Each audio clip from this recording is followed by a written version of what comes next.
Good morning, our viewers in United States. My name is Dr. Adityanjee, and I am the President of Council for Strategic Affairs. On our 13th episode of Strategically Speaking with Dr. Adityanjee, we have a distinguished guest, Ambassador Alon Pinkas, who's joining us from Israel. We'll be having a conversation with Ambassador Pinkas on Israel-Hamas war. In the beginning, let's be very frank. It's very unfortunate that this war was imposed on the state of Israel and the non-combatant civilians who are resident in the region. Though we are facing the war, we are going to discuss some of the consequences of it and what is the way out with Ambassador Pinkas. He has been a distinguished diplomat, a writer, an analyst, and political advisor to two former prime ministers of Israel. So welcome to our platform, Ambassador Pinkas. Thank you so much, my friend. Thank you very much. So Ambassador Pinkas, we are in the 30th day of war. 1,400 Israeli people are dead. 241 were taken as hostages. Only 4 are released. Yes. What is the situation about hostages that were taken by Hamas? Well, in terms of the hostages, ostensibly and publicly, there are negotiations being conducted. I don't know the veracity of this, and I don't know the accuracy of this, and I don't know that it's going to produce anything positive. Right now, it seems that there are several elements: the Qatari government, the Egyptians, the International Red Cross, that are trying to negotiate. But at this point, I don't know of any fruitful negotiations. There were some reports that some of the hostages had been killed by Hamas terrorists. Yes. Is there any veracity to that statement? Well, some have been killed immediately on October 7th on their way with Hamas into Gaza. We are sure of that. How many and who they are, we don't know. At this point, we do know, as you mentioned correctly, that there are 241 hostages that are verified. That they have not been granted a visit. They're not prisoners of war. Most of them are civilians, non-combatants. Some of them are foreign workers in agriculture from Thailand, from Sri Lanka. Some are children, some are toddlers, some are elderly, and some are soldiers. They have not seen any representative of the Red Cross or any other international organization. And so, I mean, I'm sure there's some intelligence information about them, but I don't know exactly their their status and their well-being.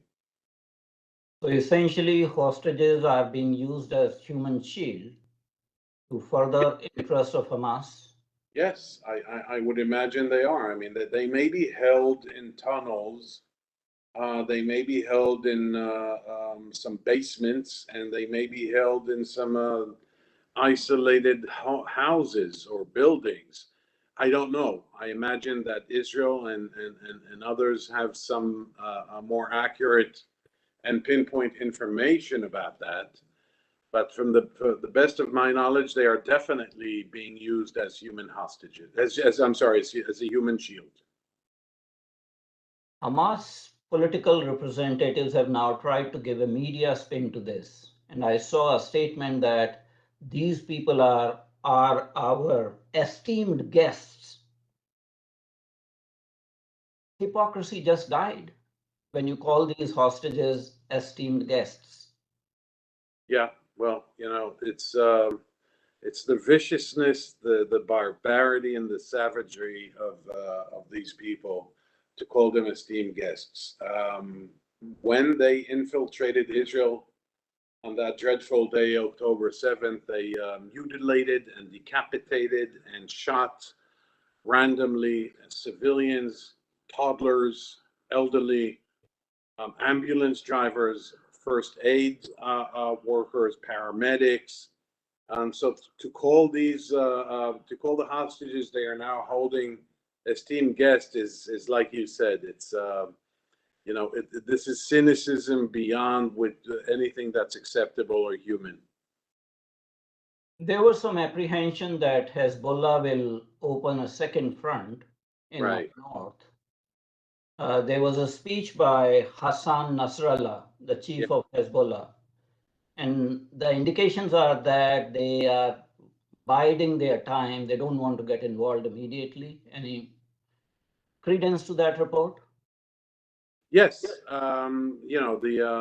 the assumption was that Hezbollah may be coordinated with Hamas, which has been since somewhat disproven, but that Hamas would like to extend the war or to escalate the war or to spread the war horizontally into Lebanon, which is why the U.S. sent two aircraft carrier groups, the Gerald Ford and the Dwight Eisenhower, to the Eastern Mediterranean, in order to deter Hezbollah and to deter their benefactors and mentors in Iran.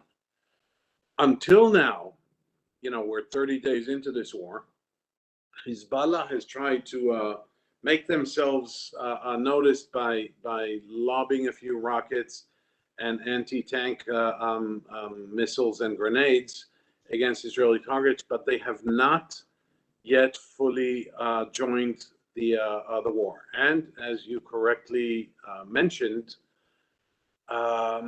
there was a speech on Friday by Hassan Nasrallah, the Secretary General of Hezbollah, in which, if you do a content analysis of his speech, in which he somewhat supported and lent his moral assistance, but distanced himself from Hamas, saying, "We are here to help, but this is not our war. This is not our conflict. We have no interest in expanding this." Now,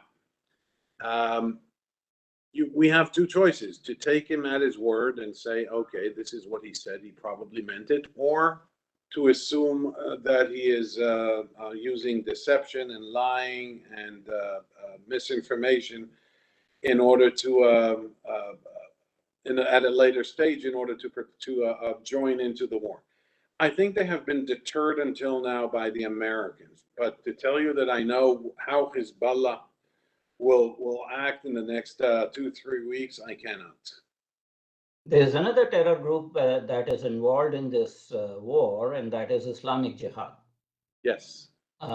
People have not focused much on Islamic Jihad, just on Hamas. Apparently, Islamic Jihad was involved in a misfired missile attack on Al-Ahli Arabi Hospital. Yes. Do you have any more information on Islamic Jihad's involvement in the war? The Islamic Jihad is a sister organization to Hamas, which is sort of ostensibly an opposition to Hamas, but ideologically an offspring of Hamas, which is all about military and terrorism, rather than having a political component or a political dimension. The Islamic Jihad can do several but limited things from Gaza in terms of firing rockets. Had Hamas wanted to quill them down, they could have. There's always this distinction that is being drawn between them, as if the Islamic Jihad is more extremist. Anyone who saw what Hamas did on October 7th understands that there's no distinction whatsoever. All these three terror groups, whether it is Hamas, and Hamas is a terrorist organization, there's no doubt about it, Hezbollah and Islamic Jihad. Right. They're controlled and financed by a neighboring country whose supreme leader, Ayatollah Khamenei, said What the Islamic government should insist is an immediate halt to crimes the Israelis are committing in Gaza. The bombardment should immediately stop. Quote unquote, they should block the flow of oil and food to the Zionist regime. Islamic government should not have economic cooperation with the Zionist regime. Right. So Well, that brings yeah. in open the role played by the Islamic Republic of Iran in this terror attack. Well, there appears to be no tangible, concrete evidence of Iranian involvement in the actual planning or tactical planning of the attack of the 7th of October. But there is, there's a general inspiration, there's a general encouragement, and there's general financial, material, and political support from Iran. This is part of Iran's web network of proxy organizations throughout the Middle East. They have the Houthis in Yemen, they have two militias in Iraq, a militia in Syria, Hezbollah in Lebanon, Hamas in the Gaza Strip. These are supposedly different groups, but the common thread is that they're all supported by Iran with the intent of destabilizing regimes. It all centers on attacks and adversity toward Israel, but it's also about undermining the Arab regimes in Lebanon, in Yemen, in Syria, and elsewhere. Iran's involvement here is of utmost centrality and importance. And I think this is what the Americans were referring to when they warned Iran in no unequivocal terms at the outset that the US rather, would not tolerate Iranian involvement. For many years, many of us in Israel and the US and other places in the world have focused on Iran's nuclear program for good and understandable reasons. But Iran's real danger, Iran's practical, ominous, and menacing activities are not nuclear. They are about this network of terrorist proxy organizations. So it's almost like a chess game, and it is stated that Iran might have not supported directly, but the timing was very suspect to derail the rapprochement between Israel and Saudi Arabia, Israel and UAE. Yes. Is that your understanding also? Yes, you're absolutely right, Doctor. Here's the thing: we don't know yet, or we may not know, whether Iran's interest here and Hamas's interest, indeed, was to undermine or foil a normalization process between Israel and Saudi Arabia, which was talked about extensively before October 7th. What we do know is the following: that while Iran and Saudi Arabia supposedly, hypothetically mended relations via Chinese mediation, the enmity and the competition between Iran and Saudi Arabia remains very strong. And when the Iranians saw that there's a possibility that Israel will normalize relations with Saudi Arabia, but more importantly, from a strategic point of view, that Saudi Arabia would conclude a defense pact with the U.S., I think that caused a lot of discomfort and anxiety in Iran, which could theoretically explain why Iran was encouraging Hamas, again, without direct involvement in planning, but nonetheless encouraging Hamas to do this. Now, here's the irony: even if you were skeptical about an Israeli-Saudi normalization process.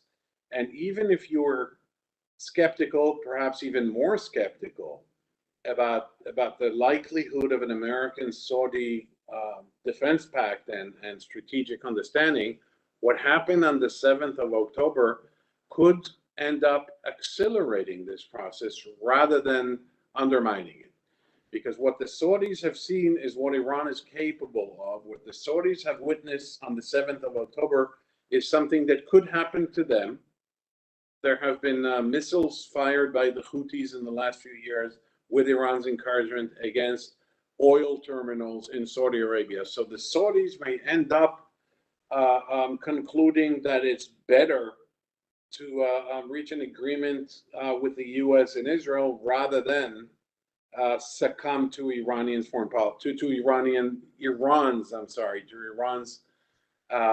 veto power. Because what Iran effectively and essentially did here, Doctor, is veto the independence or the maneuvering capabilities of Saudi Arabia's foreign policy. Saudi Arabia decided that it needs to get closer to Israel, closer to the U.S., supposedly, and Iran said no. The Saudis may reach the exact opposite conclusion from this. So we all know that Israel is the only democracy in West Asia. And like any democracy, you have freedom of expression. There are people who are very vocal against the government of the day. There are extreme left-wing people and there are extreme right-wing people. Right. What is the impact of this terror attack on October 7 on the general population of Israel? Are they behind the government? There is tremendous amounts of anger and frustration and resentment toward the government. Remember, sir, that in the 9 months that preceded October 7th, there were massive demonstrations every week against the government, against Mr. Netanyahu's constitutional coup d'etat, in which he tried to gradually turn Israel into some a semi-authoritarian state away from a liberal democracy.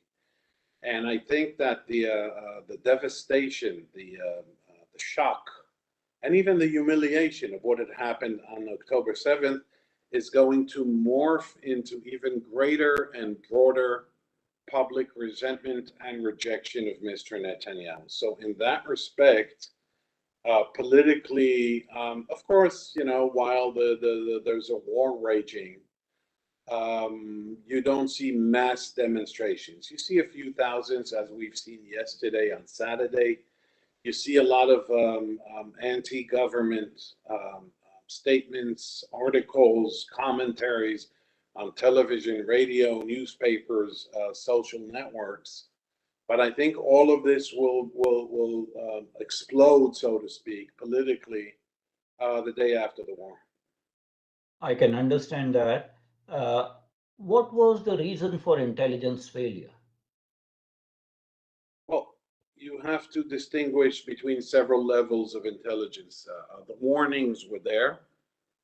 The understanding of what Hamas is capable of was there.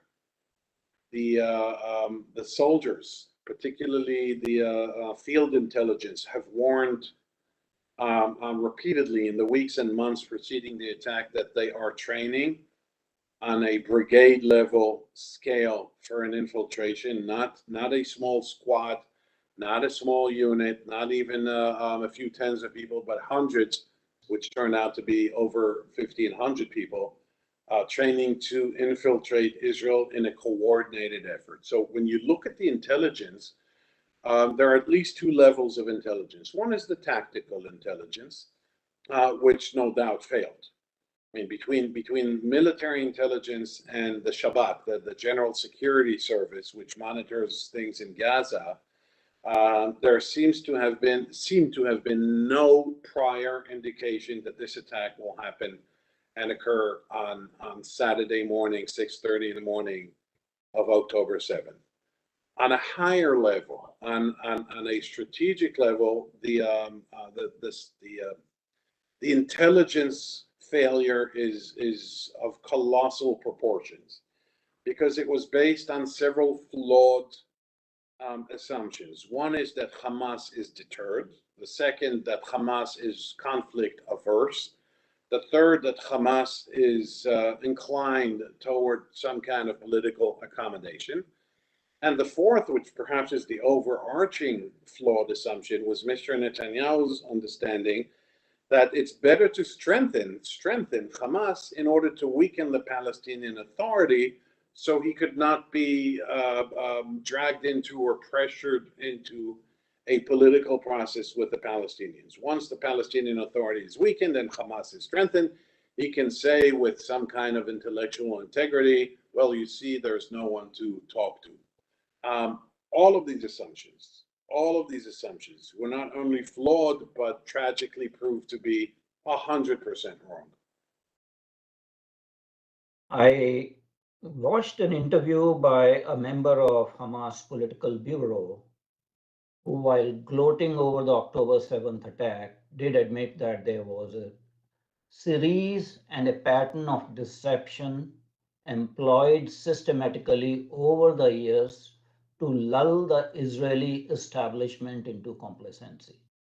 Yeah, that's probably true, and that's part of the intelligence failure, or what, even more importantly, Doctor, what after 9/11, what the Americans called in their thorough investigation into what led to 9/11, the 11th of September 2001, a so-called failure of imagination. That you know what Hamas is, you know what Hamas wants to do, you take their statements, you know who operates, you see their training, and you cannot connect the dots in your imagination and say, okay, this is what's going to happen, because everyone is wed to some archaic convictions and beliefs that, well, on a cost-effective basis, they don't want a war. They understand what we will do to Gaza. Well, of course they knew what we would do to Gaza, and we're both, and everyone watching us is witnessing what we're doing in Gaza. Yet it did not deter them. This just shows you the extent to which we fail to grasp what they are planning. In the United States, on the college campuses, there's a wave of anti-Israel, Yes. sentiment. Yes. And I think the media is kind of in collusion with that kind of attempt to justify a moral equivalency between Hamas and the state of Israel. And I think it is very important that we make that distinction, that when a country is attacked, it has a right to self-defense. Of course it does. Yeah, it's funny because you didn't see anti-Russian demonstrations on those campuses when they brutally invaded Ukraine. There's a lot of intellectual dishonesty and plain anti-Israeli sentiment there. And it has to do, we don't have time to engage in an academic seminar. It has to do with 3-4 generations of students that go through American, not just American, but because you referred specifically to American, I will do so too.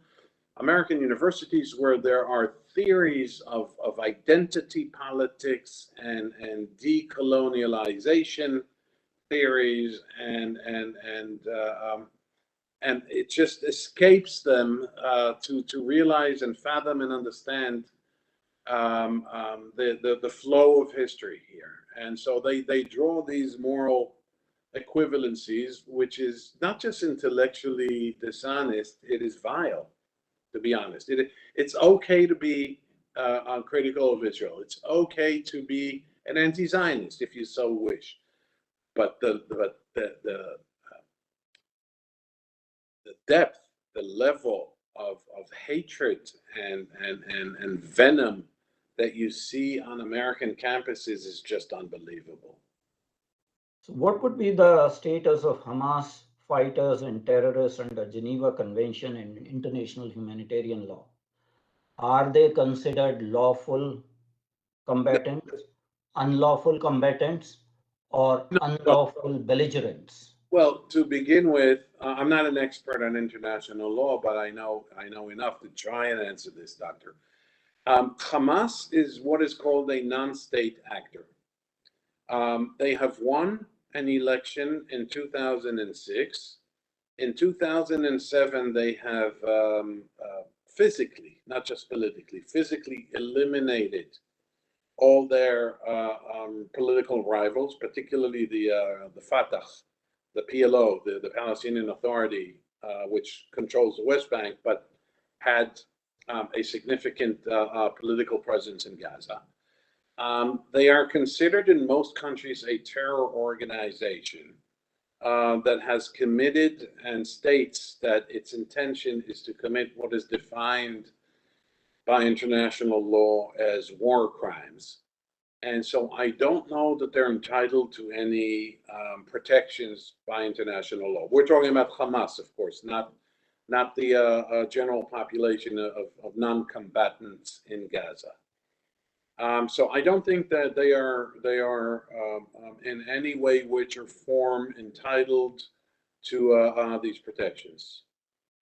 What about the Hamas informers? What would be their status post-war if there were to be some sort of tribunal? We understand that the fighters and terrorists will not get any protection, Right. but there are shades of gray. It's Yes. not that, 2.7 million residents of Gaza are all innocent bystanders. In fact, Hamas Political Bureau has admitted that the guest workers that come to Israel having the work permits, they are the ones who were gathering intelligence, so they relied more on human rather than techint or SIGINT. So the construction workers and the maid servants that were given 110,000 work permits, Yes. what would be the status of them as abettors of this terrorist attack? I can't give you a definitive answer to that, but obviously and naturally, based on what you just said, Israel will have to revisit its work permit granting process. There's going to need to be a better vetting process. I don't think that so many foreign agriculture, particularly workers, have cooperated with Hamas. But all you need is a few. And so I do think that Israel will need to take a new, but hard look at its policies of granting work permits to foreign workers. There's a pressure on government of Israel, the emergency cabinet, Yeah, to declare a ceasefire immediately right. for humanitarian purposes. Yeah, And I would like you to comment on the basis of a statement I'm going to read. And these are remarks by Ghazi Hamad, a member of Hamas's political bureau. And he states, quote unquote, Israel is a country that has no place on our land. right. We must remove it because it constitutes a security, military, and political catastrophe to Arab and Islamic nations. We are not ashamed to say this, quote unquote. Quote Yeah, unquote, we must teach Israel a lesson, and we will do it twice and three times. The Al Aqsa deluge, that is October 7th, is just the first time. There will be a second, a third, a fourth.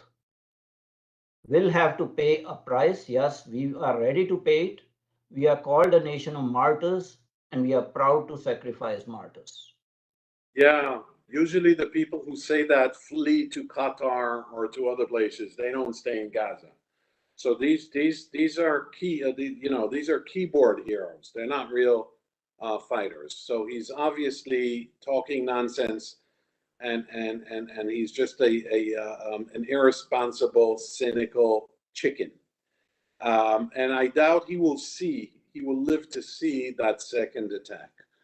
However, what you just quoted from him raises another significant issue, and that is that even if there is a ceasefire for humanitarian aid, and there will be ceasefire, what the Americans are calling humanitarian pauses, there won't be a ceasefire, certainly not in the next week or 2 weeks, because, and this I'm quoting U.S. Secretary of State Antony Blinken, you will not and cannot and should not revert to the status quo ante, meaning to the reality that existed before October 7th, in which Hamas maintains or keeps some residual political power.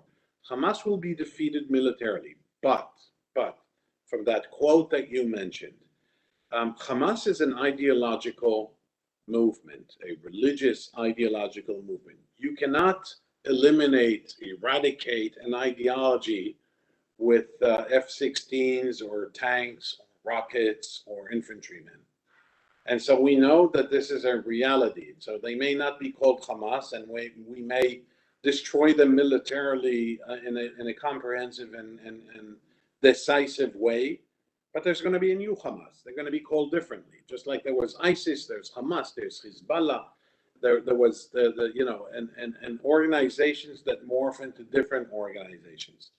That's an ideological fact of life that we're going to have to keep on living with, and not just us, because these people have committed acts of terror in Britain and Spain and in France and in Kenya, in many places around the world, and they will do that again.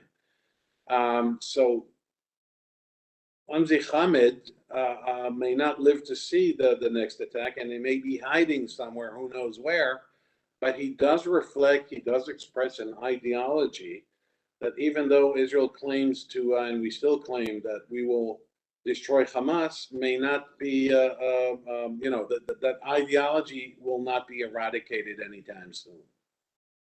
Coming back to Hamas again, the Charter Article 31 of Hamas states, under the wing of Islam, it is possible for the followers of three religions, Islam, Christianity, and Judaism, to coexist in peace and quiet with each other. Peace and quiet would not be possible except under the wing of Islam. It is the duty of the followers of other religions to stop disrupting the sovereignty of Islam in this region, because the day these followers should take over, there will be nothing but carnage, displacement, and terror. Yeah, well, yeah, that's we've seen that in that this was the rationalization that Al Qaeda used in 9/11. That's part of the rationalization that ISIS used in the last 15 years. And that is what Hezbollah is saying, and that is what Hamas is saying. And this could explode in Malaysia or Indonesia or Nigeria or in any place where there's a sizable Muslim community. For that matter, it could happen in Sweden too, or in China, where there's Muslims in the western part of China. So this is a problem. This is an ideology that we all have to contend with. That this does not mean, and nor should it, that Islam is a religion of violence. It is not. That all Muslims are terrorists. They are not. That every Islamic country it poses or presents a problem. That is not the case. But these terror organizations need to be dealt with through a concerted effort. So you did talk about Hamas's takeover of Gaza in 2006 in political elections, and then expulsion of all the representatives of PLO and Fatah faction, basically totally, expelling them from the territory, right, and controlling the region. So the question is on the mind, because again, in the media, there's portrayal. And I'm going to ask you very directly. Is Gaza legally de jure an occupied territory? Legally, no, but practically, to a degree, yes, because it's encircled, because it has no entry or departure points that are free of Israeli control or Egyptian at one point on the south, because it depends on electricity or any form of energy. It depends on Israel as well as water. Yeah, but politically, in the last almost 20 years, Gaza is occupied by Hamas, not by Israel. The people who are making sure, who are um, guaranteeing that Gazans don't have a future, are Hamas, not Israel. We can go back uh, um, uh, to the year 2000, 23 years ago, when Israel, in good faith, negotiated at Camp David in July of 2000 the establishment of a Palestinian state that would have included the 95% of the West Bank and 100% of the Gaza Strip. Um, yes, Gaza is in a dire situation, and yes, Gaza, I understand what the Gazans are saying, that they are basically encircled, and that amounts to a form of occupation, even though there's no Israeli presence, physical Israeli presence inside Gaza. However, that being established, they should complain to Hamas, not to Israel, not to you, not to the world. This is a Palestinian thing. I mean, the Palestinians, since at least the UN partition plan in November 1947, the U.S. partition, I'm sorry, the UN partition plan and several political processes since would have guaranteed them a state a long time ago. So I'm not here to, to play the blame game against the Palestinians, because we're facing the same abject reality. What I am saying is that stop blaming everyone for all your troubles. Stop pointing fingers. Start taking responsibility and being smart about your own future. Because until now, they have not been. How many times in the history, and I mean to say recent history, the Arab residents of the region have been offered a second state, and how many times they have refused it? You tell me. I don't think many times. Five Uh, times. I'm sorry? Five times. 5 times. Not that many. Uh, Look, the Arab, again, I'm not an Arabist. I'm not an Orientalist. But the Arab experience with national sovereignty, much of which can and should be blamed on the colonial powers, there's no question. But even in states that are more monolithic, like Tunisia, like Algeria, like Egypt, like Syria, which is relatively monolithic, these are failed states. These are failed states, and there is something in the Arab political culture that cannot come to terms with a nation state. There are smart people, there are scientists, there is art, there is a glorious tradition of Islamic scholars and arts and mathematics and science and what have you. But in terms of the modern nation state, they seem to all have failed. so just to go on record, who had occupied Gaza Strip from 1948 to 1961? Egypt. And Um, I'm who sorry, had, who had occupied West Bank from 1948 to 1967? Jordan. We Or didn't see any ideological movement about occupation of Gaza Strip and West Bank from 1948 to 1967. I'm sorry, can you repeat that? We did not see any ideological movement or any resistance No, for occupation by these two countries. no, you did not.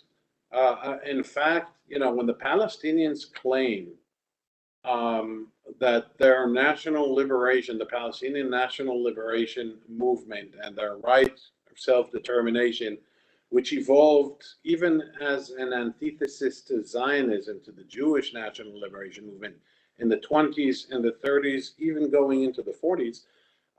After the 1948-1949 war, which is our war of independence, for 19 years, as you correctly pointed to, Doctor, the West Bank was controlled by was controlled by Jordan, and Gaza was controlled by Egypt.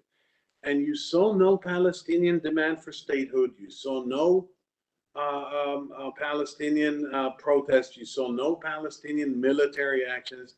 It all started after 1967 when Israel, in a defensive war, occupied the West Bank and Gaza. Now, was Israel right to occupy? We can argue about that. Was Israel right to maintain that occupation? I think it shouldn't have. But the fact of the matter is that, as you so importantly pointed to, that from 1948 to 1967, you did not even hear of the topic of Palestinian right of self-determination. Since 2005, when Israel left Gaza Strip, are there any Israeli IDF camps in Gaza Strip? Inside? Correct. Yes or no? Correct. Are there any Jewish settlements in Gaza Strip?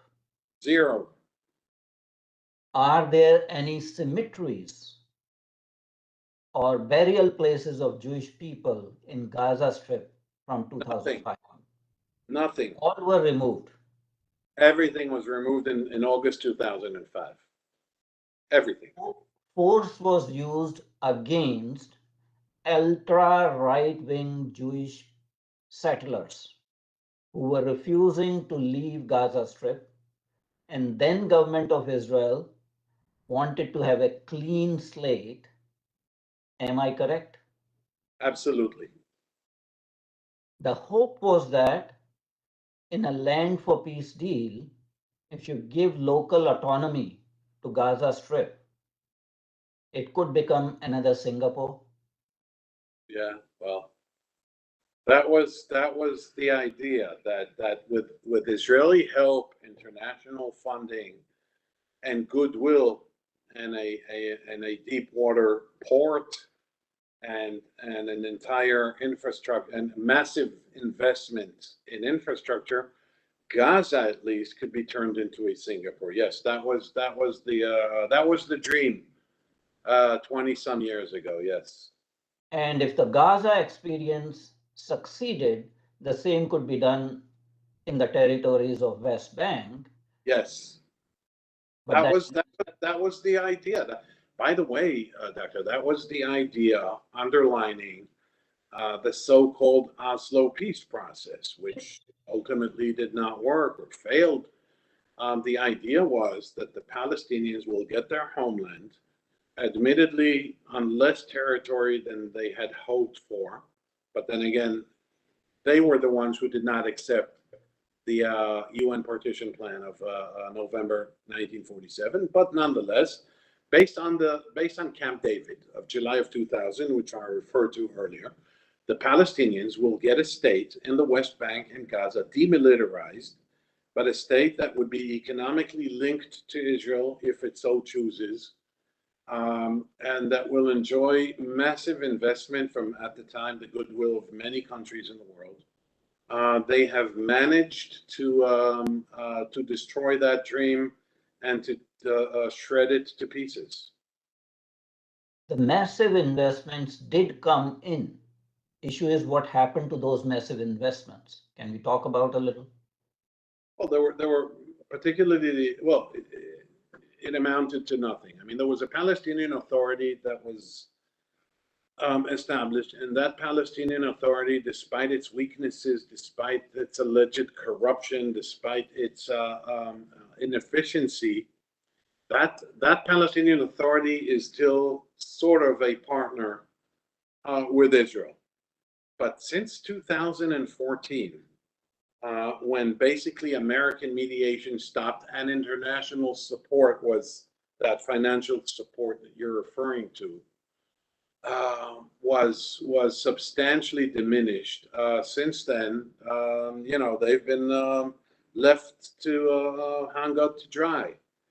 And so whatever investment was made at the time by Norway, by Canada, by Japan, by other countries who were willing to contribute and to donate under the general auspices of the Oslo Accords, that money was just thrown away. That money was wasted. But the UN aid continued to come into Gaza. Yeah, but that's UN aid is not an investment in infrastructure, of course. So the point I'm making is that Gaza residents were not starved. The UN relief agency was working. There was some money flowing in, despite drying of the investment promises. No, Hamas, I'm sorry, not Hamas. Gaza under Hamas. I correct myself. Gaza under Hamas is, I think, the ultimate, the quintessential example of a failed experience, of a people who did not really bother to govern themselves, of a terror organization that terrorized its own people, that took advantage of the limited and scarce resources that were given to them through the goodwill of many countries in the world. And even after, as you mentioned a moment ago, even after Israel unilaterally and completely withdrew from Gaza in 2005, then Hamas wins the election in 2006, and ever since, nothing good has happened in Gaza. Nothing. Not a dollar was invested in the well-being, healthcare, education system, road system, science community or academic system in Gaza. Nothing. It was all about preparing for a violent attack. So the money that was poured in was used to build hundreds of miles of underground tunnels. Yes. Yes. That's part of how frustratingly failed this entire Gaza experience was. This is a destitute, God-forsaken place, and which is why I go back to something you mentioned a moment ago, Doctor, which is why a ceasefire, anything that sees Hamas maintain some form of governability, some form of political power, is a very, very dangerous recipe for a future round of violence. This needs to be taken care of now, not an Israeli occupation, but certainly removing Hamas from power. So talking about post-war scenario, what happens to Gaza? Previously, the Palestinian Authority did not want to touch it with a barge pole, but there are reports today that Mahmoud Abbas has agreed with Tony Blinken that Yes. they may get involved again after the war Yes. in management of Gaza. Yeah, but I looked at his statement carefully ahead of our discussion.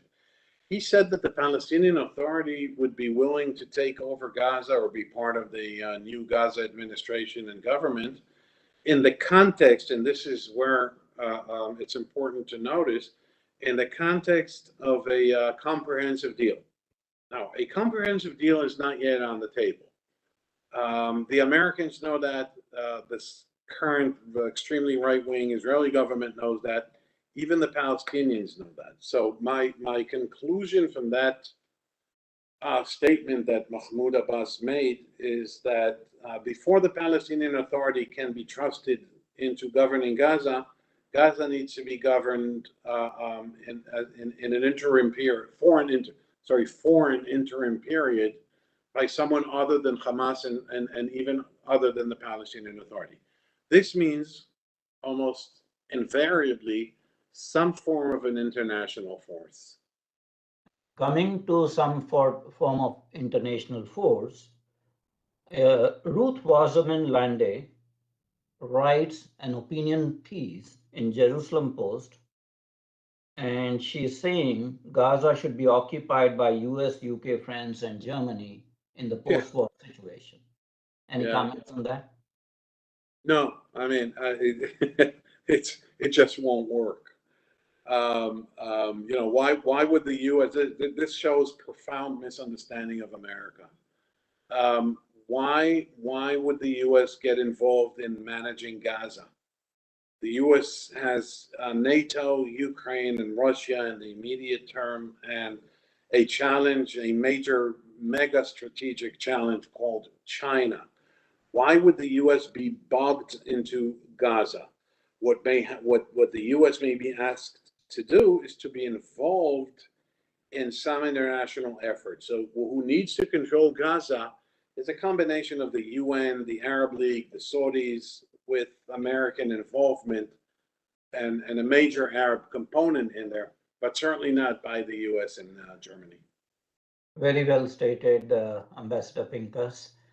I have one very challenging question, and I want to hear from you directly.